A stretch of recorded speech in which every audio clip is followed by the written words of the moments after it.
asalaamaaleykum mbokk yeeg xarit yi maa ngi leen di nuyu ci seeni tur ak seeni sant di rafetlu ànd gi ngeen ànd ak ñun ITV ak iRadio ci l'invité de la matinale tey ñu am mbégte di dalal Papa Moussa Gueye moom mooy président UNAPAS UNAPAS mooy Union nationale des accouveurs professionnels du Sénégal sëñ Pape maa ngi lay nuyu. maa ngi lay sant maa ngi ziar bu baax. jërëjëf ci sa teewaay nga xaw a jege micro bi rek comme ça wax bi gën a leer. waaw tey dañuy waxtaane secteur bu am solo ci wàllu aviculture. aviculture nga baal ma. te fan yi yëpp ñu ngi wax dafa am tension sur le marché de la volaille. léegi seeni secteur naka lay doxee jamono yi nekk nii actuellement.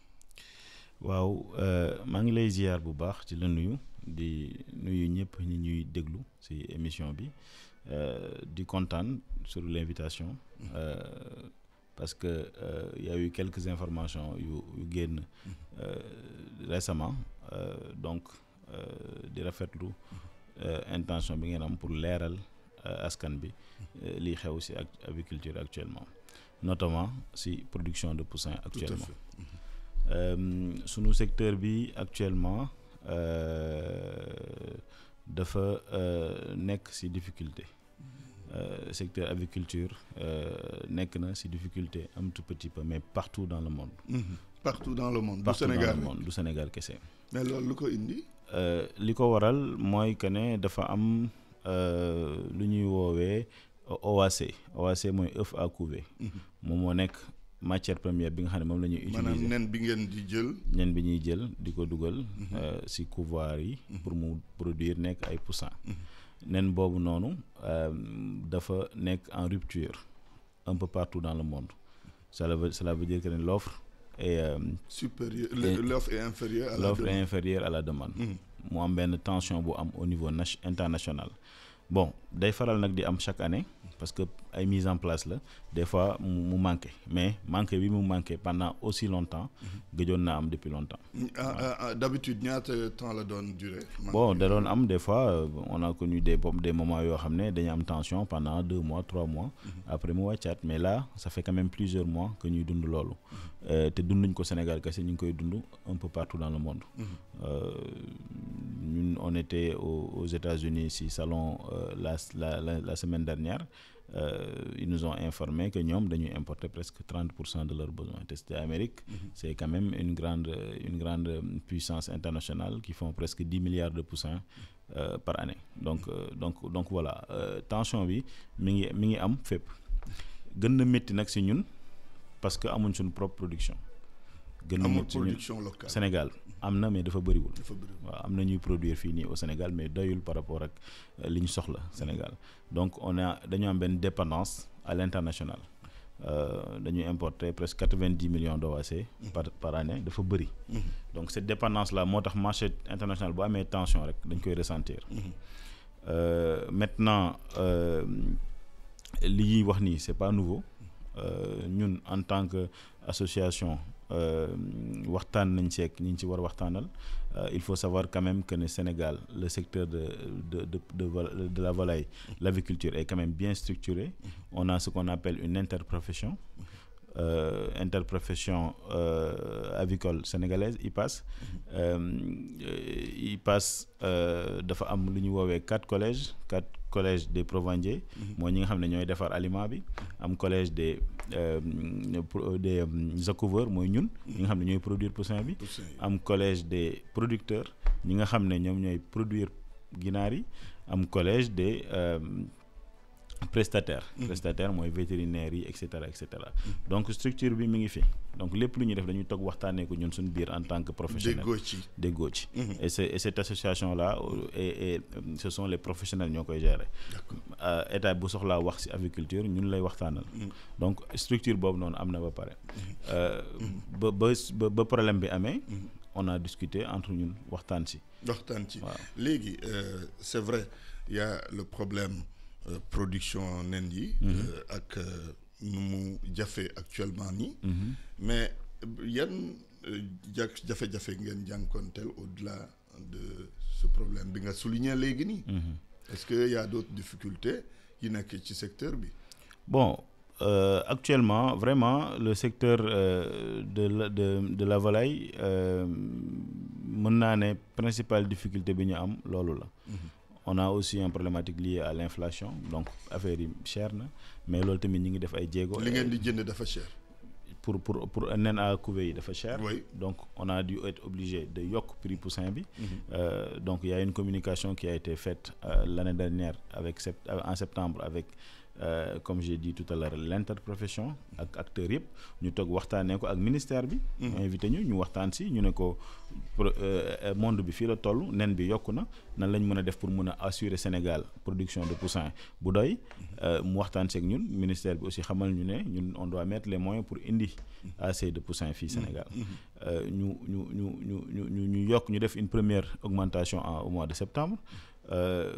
Septembre jot ñu dem ba mois de novembre. Affaire yi gën a méttiwaat ci ñun ñu am ay problème logistique pour mën a indi nen yi fii ñu amaat une deuxième augmentation. Donc bon gis nañ nag journalistes yu bëri ñu ngi alerté actuellement nee nañ poussin dafa yokkaat mais amul beneen troisième augmentation. Waaw fi mu nekkoon rek la nekk. fi mu nekkoon fa la nekk. Léegi nag après aujourd'hui Sénégal couvoir yi am na ñoo xam ne jël nañ seen propre responsabilité ne dañuy yokk mais. En tout cas association bi ak interprofession bi ñaari augmentation képp moom lañ defagum pour l'instant. Quels sont les pays dëkk yi nga xamante ne foofu ngeen di farale di wuti ay nen yi ngeen di couver? Sénégal importation bi dafa dépendre beaucoup si Brésil parce que dafa am benn souche boo xam ne moom la Sénégalais yi bëgg d'habitude fii souche boobu noonu ñu ngi koy amee Brésil. Dépendance boobu noonu ñu ngi siy liggéey pour xool aussi nu ñu mën a defee de telle sorte que ne dinañ gën a wàññi dépendance boobu. Pourquoi? Parce que li yokk crise bi dépendance si benn pays boobu si la bokk. Dañu am avion yoo xam ne ñoo ñu indil nen yi chaque semaine il y a quelques années kii borom avion bi dafa xëy mu ne moom dafay changer ligne bi parce que pour 14 février j'y pense parce que 14 février léegi mu ñëw. mu décidé ne day bàyyi nen yi foofu dem jëli ay fleurs pour yóbbu ko Turquie par exemple. Et donc on a annulé des vols. Sénégal manqué OAC. Ren ils ont annulé des vols pendant presque 2 mois.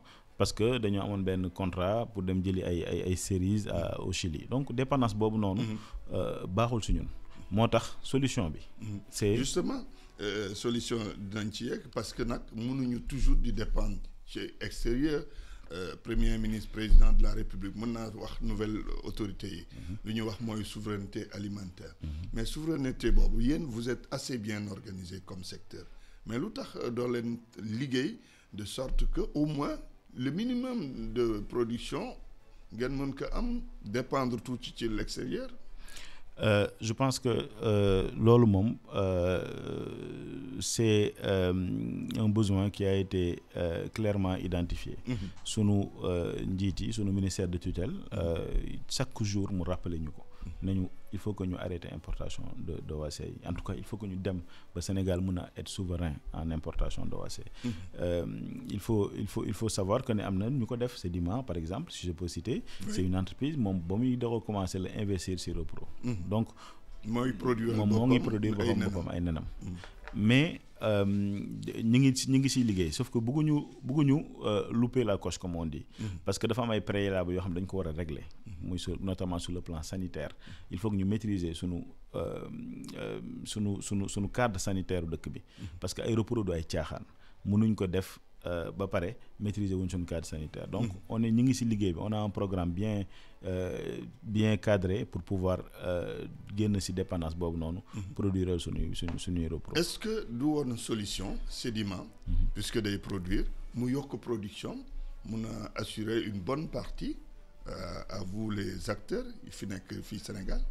waaw loolu Sedima mi ngi koy def mi ngi yokk na production am na ñoo xam ne ñi ngi fii ñi ngi jënd si Sedima. xëy na mu gën ko yokk rek bu fekkente ne. waaw mais c'est un marché c'est vrai que am na besoin moom ci boppam. waaw mais ça marche pas forcément comme ça parce que aujourd'hui c'est ouvert à l'international. Oui. Ça veut dire que ne il faut que képp ku nga xam ne da ngay def benn mbir nga def de telle sorte que ne sa mbir soit compétitif par rapport au niveau international. Et donc aujourd'hui fii Sedima am na ñoo yeneen couvoir yu produire quantité yu peut-être yu tolloog Sedima li muy produire te ñooñu mënuñoo xëy dépendre ci Sedima pour l'instant. Donc ils sont obligés de regarder partout dans le monde fa le niveau de qualité bi yam fa le niveau de prix bi yam. En fonction de ça ñuy réguler marché bi nànk-nànk. L'idée c'est pas d'avoir benn Sedima muy produire pour tout le Sénégal. Le marché de production de poussin ne fonctionne pas comme ça.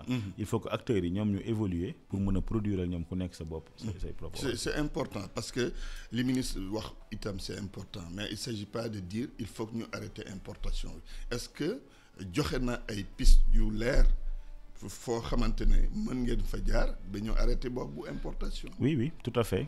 joxe na ay pistes yu leer pour que ñu arrêté importation bi moom dafay aller moom il va bon il nous met à disposition un cadre boo xam ne mën nañ ci wéeru pour pouvoir mener à bien nos projets. Parce que financement bi surtout c'est un point difficile pour pouvoir financer ces activités et loolu mi ngi ñu ci jàppale bu baax. Il nous a ouvert sa porte pour qu'on puisse revoir toute l'architecture de législatif kii bu tënk sunu Akuva. Donc il y a un plan stratégique sur lequel ñu ngi ci liggéey ñu nekk waa ministère boo xam ne sur les 4 ans 5 ans à venir am na action yu bëri. Voilà vraiment on a tout le soutien du ministère loolu moom dëgg la on était en réunion avec eux nañu seen porte wax nañu ne vraiment ils nous mettent à disposition les wàllu financement est-ce que y a un fonds dédié boo xamante ne c'est pour vous accompagner ngeen mën ci type bu fekkente ne da ngeen nekk dans un projet du genre est-ce que am na fonds boobu. Non il y a pas de fonds dédié pour ça non mais par contre c'est sur les mécanismes de financement sur lesquels on est en train de réfléchir et de travailler. Moom l'objectif c'est d'aider ces privés à trouver les moyens pour monter en compétence. Il faut que encore une fois ñun en tant qu'accouveur que ñu mën a monter en compétence pour pouvoir produire sunu propre OAC. waaw léegi Pape Moussa fu mu nekk nii mbir mi demee na nii est-ce que am na impact aujourd'hui ci marché volaille bi. Alors am na impact ci marché volaille bi parce que première chose avant ñoo yokk en septembre amoon nañu benn baisse de production. Oui parce que demoon nañ ba li ñuy importer ci nen mënatul woon doy parce que prix bi dafa yéegoon trop. Si la ñu defee suñ première réunion waxtaan ak ministère bi mun nañu écouter essayer ngeen xool noo leen def ba indee assez de nen. Donc boo leen gisee à partir de septembre yokk nañ prix poussin bi yokk prix nen bi pour mun a jënd parce que le prix international yéeg na bañ jëndee gis nañ ne poussin amaat na ci dëkk bi on a tout fait pour pouvoir que Tabaski Korité bi que ñu mun a am assez de poussin. Prix bi nag cher na parce que c'est le niveau international qui veut ça. On est parti au Maroc il y a pas longtemps on a fait un tour de table ba ñu defee autour de table pour dëkk Afrique yëpp ku nekk wax li ngay dundee crise bi ñoom ñëpp mën naa ne ça tourne autour de 1 euro moom mooy entre 600 francs ak 650 francs le poussin. mais kon crise bi doy na waar romb na waar nekkul Sénégal kese. mais foofu dama saluer les acteurs de l'accouvage parce que crise bi cher na mais terewul ñu ngi jéem a téye prix bi toujours à benn sous raisonnable te l'interprofession aussi mi ngi si jouer un rôle important ñi ngi xeex pour pouvoir produire des poussins à un prix qui est encore raisonnable. Nit ñi nag duñ ko comprendre noonu parce que dañuy jàpp ne ñu ngi profito di jéem a yokk suñuy prix mais non li ñuy wax ni lu am la te information yi mën nañ ko vérifier partout dans le monde donc pénurie d'OAC am na et mi ngi continuer di am ba léegi maintenant. Secteur accouvage bi vraiment ay jàmbaar lañu parce que ñoom ñëpp ku nekk wàññi nga say marge ku nekk téye nga prix bi bu wàññi nga sa marge bénéficiaire pour pouvoir produire le maximum de poussins. Maintenant on est dans un marché boo xam ne on a du mal à le canaliser parce que on a beaucoup de choses à faire pour régulariser accouvage. Dafa bëri ay accouveurs yoo xam ne malheureusement teguñ ci yoon donc il va falloir que ñoo fasse un travail pour que cadre boo xam ne képp ku nekk ci secteur accouvage da ngay am benn ligne de conduite booy am pour avoir assez d'équipement pour être aux normes pour avoir assuré quand même benn certain niveau de qualité. Tous ces programmes là ça fait partie du plan de stratégique boo xam ne de l'IPAS boo xam ne fii ak 2029 on va l'élaborer. waaw bu ñu xoolee géographiquement yan zone ngeen di gën a implanté wu fii ci Sénégal au-delà de la région de Dakar. Alors effectivement ça aussi c'est un problème parce que au Sénégal on a presque 100%, enfin on va dire en tout cas presque lépp Dakar la nekk en tout cas dans la région de Dakar et de la région de Thiès. Am nañ ñaari couloir yu nekk dans la région de Saint-Louis. Am nañ benn couloir bu ndaw bu nekk dans la région de Ziguinchor. Mais dans l'ensemble quand même les acteurs sont au niveau de Dakar. Mais pour vous dire à quel point le secteur de l'accouvage est avancé au Sénégal boo demee ci sous-région bi. Man mii dama am ay société yoo xam ne dañuy couver dañuy jaay nen am naa société Sénégal am naa société Mali ni ma ko amee Mali noonu la amee yeneen Sénégalais yu am ay couvoir Mali. Yéen dem ngeen ba ñi ngi implanté wu Mali dañoo implanté wu sous région bi mooy wane ne secteur accouvage bi actuellement mi ngi développé wu bu baax. Nga dem par exemple benn pays bu mel ni Mauritanie couvoir yi fa nekk yëpp personnel bi ay Sénégalais lañ. Donc pour montrer que ne fii xarañ nañ am nañ benn connaissance mais maintenant il faut que ñu jéem a xool nu ñu defaree tout ça dans un certain cadre. ñu permettre avoir des puissants des patrons comment dirais-je des modèles en tout cas d'accouveurs yoo xam ne dañ leen état bi da leen mën a jàppale ñu dem continuer seen développement dans la sous-région. Voilà parce que le marché ne s'arrête pas juste au Sénégal ñun on est que 18 millions de personnes. Oui. Voilà aujourd'hui on est dans la CEDEAO il y a quand même d'autres pays yoo xam ne Sénégal raw na leen ak doole. ci secteur accouvage donc am na benn xam-xam am na benn connaissance am na benn niveau boo xam ne. peut-être yenn dëkk yi mën nañ leen jàppale ñu egg fa. mais yéen a ngi Mali comme ni nga ko waxee am na ñu nekk Mauritanie. Est-ce que foofu da ngeen fa am ay contraintes particulières buñ ko méngale ak Sénégal wala bokk ça se passe bien dans ces pays. Non on a même problématique yi ñu am fii nii lañ am foofu noonu voilà peut-être foofu noonu Mali contexte le Mali xam nga ni mu demee voilà donc moom mooy particulier loolu y a ce sont des risques qui sont liés au contexte actuel du pays. Mais lu si mënti am je pense que la vision que l'on a ne s'arrête pas juste au Sénégal. Tout à fait. xam nañ exactement ce qui se passe dans les autres pays. Donc Sénégal c'est pas un pays isolé boo xam ne dañuy wax lu ñu neex rek déedéet. dañoo xam li nekk Sénégal xam li nekk te en plus Sénégal dafa nekk un point dans un point stratégique. Ça veut dire que ne approvisionnement OAC boobu ma lay wax. Man mii dama amaat beneen entreprise bu nekk Mali boo xam ne day distribuer ay OAC. dama ko am Sénégal am ko Mali. Sénégal Mali ñetti entreprise ñoo fay distribuer OAC ñaari ay sénégalais lañ. Donc ça veut dire que ne ni ñuy amee impact ci Sénégal noonu la ñu amee impact ci Mali. Absolument. Mauritanie boobu nga gis aussi ñu fay jaay nen sénégalais yi la ñun la ñoo fay jaay nen. Donc vraiment on a une vision globale de la situation. Voilà. Maintenant par rapport aux pistes d'avenir je pense que on a besoin effectivement que ñun suñu secteur bi état bi jàppale ñun nuñ ko restructurer waat identifier les vrais acteurs les accompagner pour qu'ils ñu mettre leen à niveau. On a besoin état mu accompagner ñu encore sur la partie le financement des fonds de roulement parce que des fois dafay métti. Sénégal production am nii lay def. Ça veut dire day fluctuer bu korité jotee malheureusement ñëppay bëgg a yar ginaar. Donc même ñu ci nekkul en vérité voilà donc loolu moo tax pic de production yi souvent day am ci période de korité. Période de décembre c'est la même chose donc dañuy am des fois jafe-jafe pour mën a suivre ça donc on a besoin état mu accompagner ñu aussi dans ces pics di ñu defal ay peut-être ay crédits de financement. Gis nañ ko ci opération tabaski yarkatu xar yi. état bi da leen di jàppale. Bu tabaski jotee da leen di jàppale ne leen pour cette période donnée dañ leen di jàppale ngeen mën a ci lii ñun soxla nañ loolu ci état bi voilà éclairage bi ndox voilà yooyu yëpp état bi te da ngay gis communication bu bëri ba état bi di def ci loolu donc ñun it ñuy jàppale ñu sur ça. Les véhicules de transport de poussins ñun aujourd'hui ba ngay dox ci Sénégal di gis nit ñi di yàpp ay poussins ci ay 7 places. C'est des véhicules dédiés quoi. Amul ay véhicules dédiés bëriwul en tout cas ñi ko fi am bëriwul donc on a besoin état bi mu jàppale ñu aussi pour que ñu mën a monter en compétence toujours dans ce cadre de mise à niveau. Mais yéen lan mooy seen contribution ci PIB bi maanaam ci économie bi wala jotu leen xayma seeni contribution ci produit waaw intérieur brut. aujourd'hui on est en train d'identifier les vrais acteurs moom laa la wax sànq nee naa la ñu ngi ci phase mise à niveau identifier les vrais acteurs essayer de les conforter pour que ñu puissent se légaliser et cetera tous ces sujets là la ñu nekk mais pour vous donner quelques éléments de chiffres pour avoir l'impact dans le pays aujourd'hui Sénégal en 2022 les chiffres du ministère montrent qu'on produisait environ 70 000 millions de % à l'année et je pense que bon yokk nañ boo ko multiplié par temps donc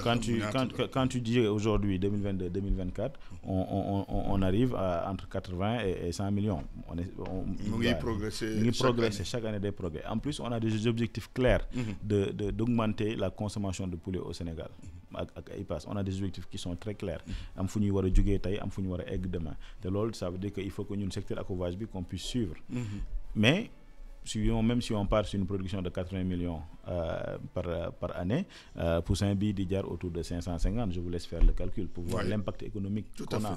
Tout à fait. C'est quand même considérable. Quand on parle de milliards. Pour un secteur confronté à beaucoup de difficultés. Voilà, confronté à beaucoup de difficultés, on ne doit pas être laissé. Après, ñun tamit de notre côté, il y a beaucoup de choses qu'on doit régler. On doit s'organiser, on doit être... on a notre ministre Mabouba qui dit qu'on doit se formaliser, se former avant de penser au financement. Et il a raison.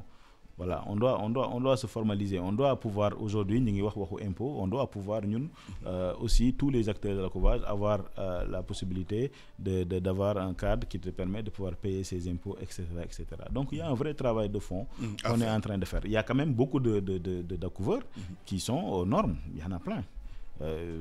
Quand on parle de sédiments, c'est des grandes structures. Absolument. Mais il y en a plein de petits aussi qui ont besoin qu'on ñu jàppale leen pour que ñu mën a formaliser wu. Voilà. Très bien.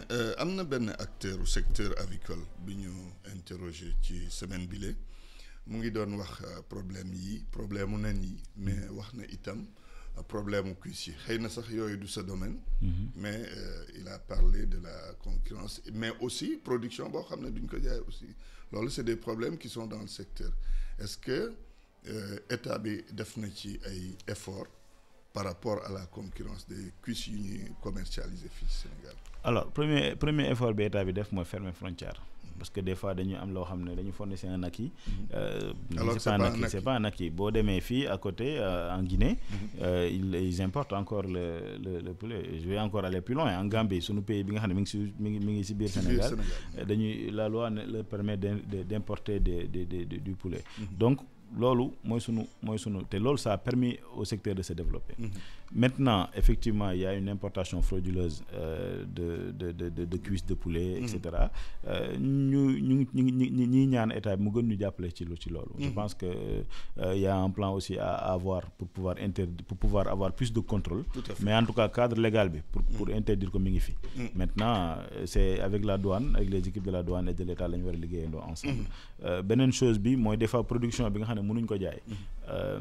Boobu plusieurs points la premier point bi mooy problème de planification nee naa la sànq Sénégal problème bi ay pic la. day yéeg di wàcc donc des fois day am ñoo xam ne duñ mën a planifier.